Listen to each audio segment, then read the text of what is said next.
Boa tarde. Antes de mais nada, agradeço o convite para estar aqui com vocês nesse seminário no Dia do Sexo. E vou passar a leitura do meu texto diretamente, que chama-se A Pintura, a Fotografia e a Fábula Modernista. Quase 100 anos após o físico François Arago anunciar na Academia de Ciências em Paris a invenção da fotografia, Walter Benjamin nos chamava a atenção para o seu valor mágico e para o fato de sua invenção ter alterado a natureza da arte. O argumento de que a fotografia teria provocado uma mudança de paradigma artístico e publicado em Problemas da Pintura, coloca a fotografia como, cito, acontecimento mais importante da história das artes plásticas, ao liberar a pintura da necessidade fundamental da psicologia humana de vencer o tempo e a morte através da duplicação do ser com a imagem. Por isso, o embalsamento seria o ato fundamental de sua gênese. O argumento de Bazin, construído sobre o pressuposto de uma necessidade fundamental da psicologia humana, que só pode ser buscada na mentalidade mágica, é conhecido. A perspectiva foi o pecado original da pintura, que desde o Renascimento era corroída por uma necessidade de ilusão que não era nem estética, e sim psicológica. Por isso, e assim começa o ensaio de Bazin, uma psicanálise das artes plásticas descobriria nas origens da pintura o complexo da múmia, ou seja, a necessidade da duplicação para vencer a morte. Os redentores desse pecado original, segundo Bazin, foram Niepce e Lumière, na medida em que a fotografia e o cinema satisfazem plenamente essa obsessão pela semelhança, liberando a pintura para trabalhar com um objeto puro, com sua própria bidimensionalidade.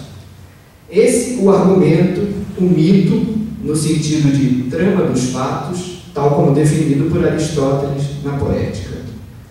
Esse mito tem como destino, como telos, as vanguardas do início do século XX, o fim da figuração e a arte não representativa, e lançam na sombra a produção anterior, principalmente aquela chamada de realista, escrava que era dessa necessidade de ilusão anestética e fundamental que lhe corroía por dentro, o realismo. Bazin o retoma de Malraux, para quem o cinema é o aspecto mais evoluído do realismo plástico, cujo princípio apareceu no Renascimento e encontra sua expressão limite na pintura barroca. O mito se amarra com uma narrativa com gênese, desenvolvimento, crise e redenção, ou seja, o renascimento e a perspectiva, gênese e pecado original, a tensão entre o simbolismo das formas e o realismo das formas, que alcança seu ponto máximo com o barroco e se resolve na fotografia e no cinema, sendo Niepce e Lumière os redentores. A crise espiritual da pintura era então a questão da semelhança, ou, como diz Bazin, o realismo. As metáforas religiosas que marcam toda a construção do argumento continuam em uma observação entre parênteses sobre a perspectiva. A câmara obscura de Da Vinci seria a prefiguração da de Niepce. Vale lembrar que em seu trabalho sobre a palavra figura, Auerbach nos diz que prefiguração significa para os padres da Igreja Católica uma profecia fenomenal, como no caso, por exemplo, das pessoas e acontecimentos do Velho Testamento, que eram prefigurações do Novo Testamento e de sua história de redenção. O texto, em um tom religioso, procura desvelar o sentido da história da pintura ocidental, fazendo com que a fotografia e o cinema sejam os elementos organizadores do mito, ou seja, o lugar utópico da redenção e do fim da história, em outras palavras, do juízo final que condena os pecados da mimesis e liberta finalmente a pintura para que possa descobrir aquilo que lhe é próprio, o plano, tema dos pintores abstratos e de um crítico tão importante para a geração modernista como Clement Greenberg. O que diferencia a fotografia da pintura, ainda para Bazin, é uma objetividade essencial, que lhe confere um poder de credibilidade que a pintura não possui. Aquilo que Roland Barthes, desde os ensaios dos anos 60 até a Câmara Clara, chamava de uma relação diferente com o referente. Dessa maneira, Bazin explica uma certa divisão de trabalho entre a fotografia e a pintura, uma operando com a realidade e a outra com o objeto puro. A objetividade essencial da fotografia é atingida exatamente pela exclusão do homem, que participa muito menos da obra fotográfica do que da pintura. Assim, o realismo, definido como a imitação mais ou menos integral do mundo exterior, só é possível sem o homem, em última análise, sem a arte. Ou seja, o horizonte teleológico da obra realista é seu desaparecimento ou sua convergência absoluta com a realidade, arte e vida tornando-se uma só, a arte subsumida pela vida se dissolve nela. É esse o sentido do ensaio sobre Vittorio De Sica Me Terra en Scène, escrito em 1952 e publicado em italiano no ano seguinte. Cito: o neorrealismo tem como objetivo paradoxal não o de fazer um espetáculo que pareça real, mas instituir a realidade em espetáculo. Fim de citação, através de um cinema transparente. Se deixarmos de lado o pecado original da pintura, sua obsessão pela semelhança e sua crise espiritual, e pensarmos com Jacques Rancière que o realismo não é a valorização da semelhança, mas sim a destruição dos limites dentro dos quais ela funcionava, talvez encontremos outra maneira de pensar o problema, maneira que libera, por exemplo, a arte realista do pecado da semelhança e retira da sombra a produção do final do século XIX, estigmatizada sob o nome de acadêmica ou mimética e apontada como a grande vilã do modernismo. O argumento de Rancière não deixa de ter seu gosto irônico ao fazer do vilão, o realismo, o herói, e do herói, a máquina fotográfica ou cinematográfica, um simples ator coadjuvante. Ao recusar a noção de modernidade por ser ela, cito, o conceito que se empenha em ocultar a especificidade desse regime das artes, referindo-se ao regime estético, Rancière afirma que a ruptura entre o antigo e o moderno não está na passagem da figuração à não figuração ou do representativo ao antirrepresentativo, tal como afirma a fábula modernista, mas sim no realismo, que, vale repetir, não significa de modo algum a valorização da semelhança, mas a destruição dos limites dentro dos quais ela funcionava. A ideia é mostrar como a discussão sobre as artes no mundo contemporâneo está viciada por um parti pris, já que a noção de modernidade estética, cito, recobre, sem lhe atribuir um conceito, a singularidade de um regime particular das artes, isto é, um tipo específico de ligação entre modos de produção das obras ou das práticas, formas de visibilidade dessas práticas e modos de conceituação destas ou daquelas. É para contestar essa noção, assim como a de vanguarda, que o teórico francês propõe três grandes regimes de identificação para as artes. O regime ético das imagens, momento em que a arte se encontra subsumida na questão geral das imagens, e a referência é Platão. O regime poético ou representativo, cuja referência é Aristóteles, e que está delimitado pelo par mimesis-poiesis, sendo a mimesis não um princípio normativo que regula um domínio de semelhança entre cópias e modelos, e sim, cito, um princípio pragmático que isola, no domínio geral das artes, das maneiras de fazer, certas artes particulares que executam coisas específicas, a saber, imitações. E, finalmente, um regime estético, ou seja, aquele em que a arte se torna singular, desobrigada de qualquer regra específica, da hierarquia de temas, gêneros e artes.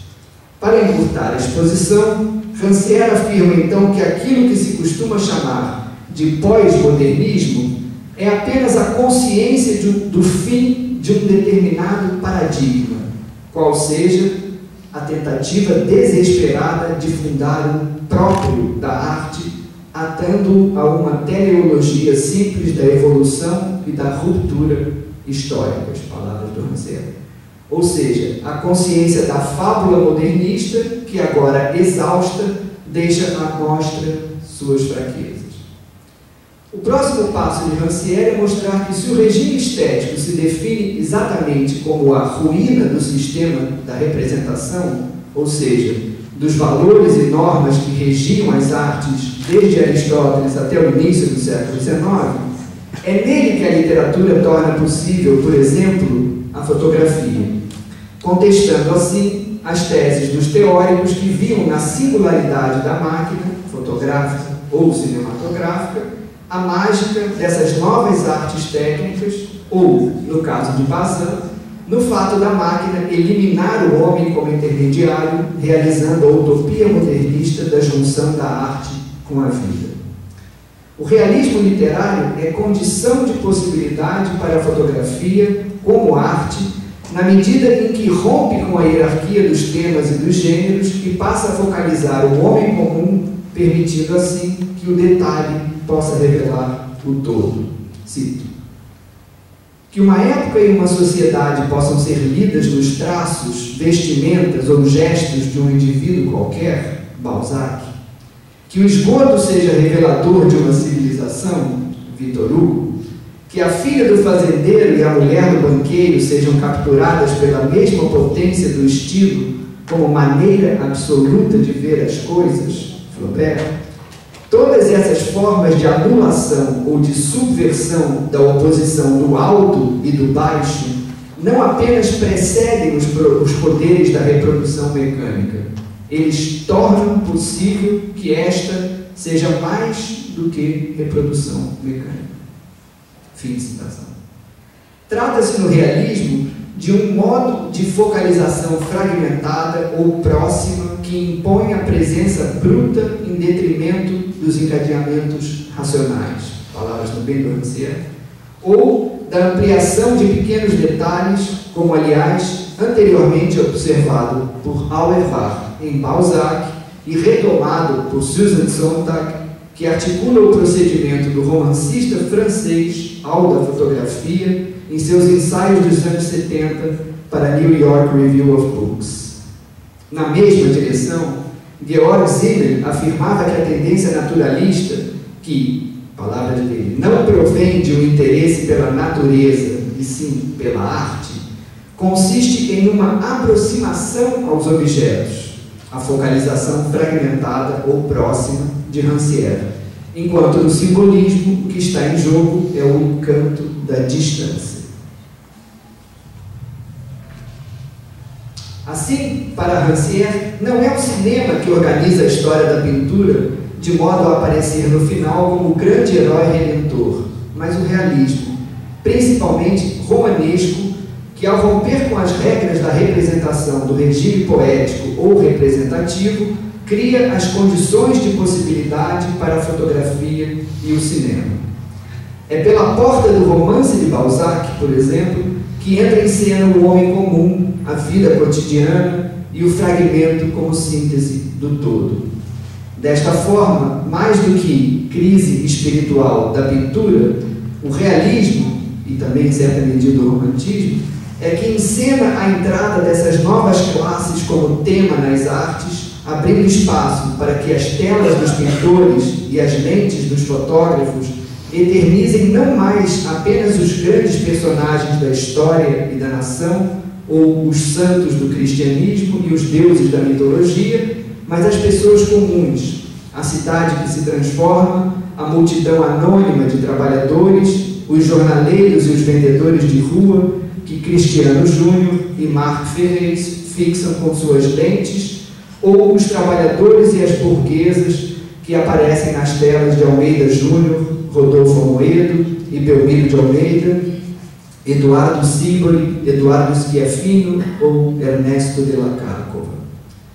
Rancière chama atenção para a construção desse mito que classifica ou diferencia as artes de acordo com suas condições técnicas, ou seja, o que coloca as artes mecânicas como transformadoras da arte, impondo uma nova relação com seus temas para afirmar uma lógica inversa. As artes mecânicas só dão visibilidade às massas ou às pessoas anônimas porque o anônimo se tornou um tema artístico no regime estético das artes. Em outras palavras, no regime que destrói as regras da representação e suas hierarquias. Esse regime estético que, segundo Rancière, se esconde sob as noções de modernidade e vanguarda, ao romper com as hierarquias de gênero e de temas, com a prioridade das ações sobre as descrições, abre espaço para a entrada do homem comum. Cito. Também não foram os temas etéreos e os fluxos artísticos do pictorialismo que asseguraram o estatuto da arte fotográfica, mas sim a assunção do qualquer um. Os imigrantes de The Steerage, de Stiglitz, os retratos frontais de Paul Strand ou de Walker Evans, mas a revolução estética é, antes de tudo, a glória do qualquer um, que é pictural e literária, antes de ser fotográfica ou cinematográfica. Fim de citação. É esse qualquer um, imagens humanas anônimas que surgem à medida que a burguesia toma poder e a democracia se instala, que vemos nas lavandeiras fotografadas por Cristiano Júnior, na Buenos Aires de 1877, ou em Pulperia, de 1875, uma cena campestre com um homem tocando violão. Sobre esse Cristiano Júnior, vale a pena lembrar que ele, nascido nos Açores, português, veio para o Brasil em 1855 para Maceió, mudando-se para o Rio de Janeiro em 62. Em 67 transferiu-se para Buenos Aires, onde faria fama como fotógrafo. No caminho para Buenos Aires, aí está coisa curiosa para nós, né? Cristiano Júnior ficou cerca de um mês na cidade do Desterro, onde anunciou seus serviços em O Despertador, em 1º de fevereiro de 1867. É um fotógrafo muito interessante, já bastante trabalhado pelos pesquisadores argentinos. Que ele morre depois, no início do século, em Assunção do Paraguai, etc.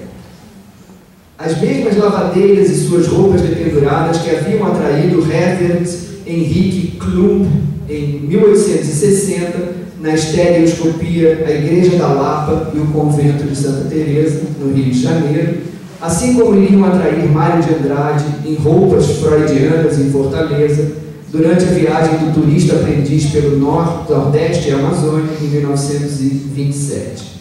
Poderíamos lembrar também as lavadeiras personagens dos romances naturalistas de Émile Zola e de Aloysio Azevedo. Benjamin concebe essas imagens fotográficas como centelhas do acaso, do aqui e agora, com a qual a realidade chamuscou a imagem, como algo que não se reduz ao gênio artístico. Algo acontece a despeito do homem. A máquina fotográfica parece atuar como uma janela, parece se esforçar para ser esquecida, construindo dessa maneira uma relação com a realidade diferente da que se estabelece na pintura. Isso foi, diz Roland Barthes, para definir o noema da fotografia. Todas essas peças se encaixam no mito que tem no neorrealismo radical de André Bazin a dissolução da arte na vida. Todas essas peças se encaixam no mito que tem no neorrealismo radical de André Bazin a dissolução da arte na vida, ou oscila com o tema do original e da cópia degradada, da obsessão pela semelhança e da redenção pela ausência do homem, no tema da arte que se dissolve na vida. Wilhelm Flusser nos alerta em sua Filosofia da Caixa Preta para o fato de o observador olhar as imagens técnicas como se elas fossem janelas e não imagens. Cito Flusser. Aparentemente, o significado das imagens técnicas se imprime de forma automática sobre as superfícies, como se fossem impressões digitais, onde o significado, o dedo, é a causa, e a imagem, o impresso, é o efeito. O mundo representado parece ser a causa das imagens técnicas, e elas próprias parecem ser o último efeito da complexa cadeia causal que parte do mundo. Mas logo em seguida lembra que, longe de serem janelas, as imagens técnicas são imagens, superfícies que transcodificam processos em cenas. Por isso mesmo, Flusser está interessado no funcionamento do complexo aparelho-operador, que parece não interromper o elo entre imagem e seu significado. Cito: o complexo aparelho-operador é demasiado complicado para que possa ser penetrado. É caixa preta, e o que se vê é apenas input e output. Quem vê input e output vê o canal e não o processo codificador que se passa no interior da caixa preta. Toda a crítica da imagem técnica deve visar o branqueamento dessa caixa. Fim de citação. Ao se centrar na caixa preta, Flusser evita a comparação entre pintura e fotografia e a armadilha da obsessão pela semelhança. Contrapondo-se à tese da mudança de paradigma, Rancière nos liberta do fetiche da máquina, parecido a esse que nos faz pensar que o computador possa, por si só, também produzir uma mudança semelhante, iluminando a fábula modernista no momento em que o grande esforço da teoria parece se concentrar em como sair da modernidade. Talvez o primeiro passo seja exatamente rediscutir os pressupostos do modernismo, rearmar o problema para ensaiar novas saídas. É isso.